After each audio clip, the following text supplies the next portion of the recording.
అన్నమయ్య జిల్లా మదనపల్లిలో వైసీపీ నేత డాక్టర్ దేశాయి తిప్పారెడ్డి హాస్పిటల్ ఎదుట బాధితులు ఆందోళన చేశారు.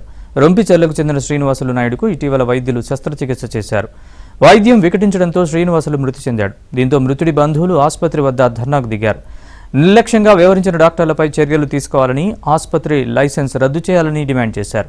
దీంతో దేశాయి ఆసుపత్రి వద్ద ఉద్రిక్తత నెలకొంది.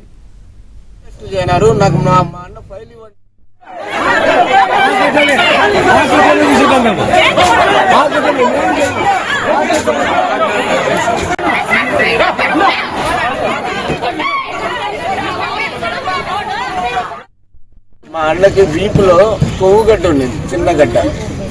వారం ముందు వచ్చినాం, చూసి చిన్నది అదేం పెద్ద సమస్య కాదు, 5 నిమిషాలు చేసి పంపించేస్తానని చెప్పారు. పోనీ మీరు ఏం టెస్టులు చేయనారు, నాకు మా అన్న ఫైల్ ఇవ్వండి అంటే లేదు. 100 మంది బౌన్సర్లు తోడుకొని వచ్చి మమ్మల్ని భయభ్రాంతులు చేసి మా అన్న ఎట్టున్నాడు కూడా చూపించకుండా చేయనారు. వాడు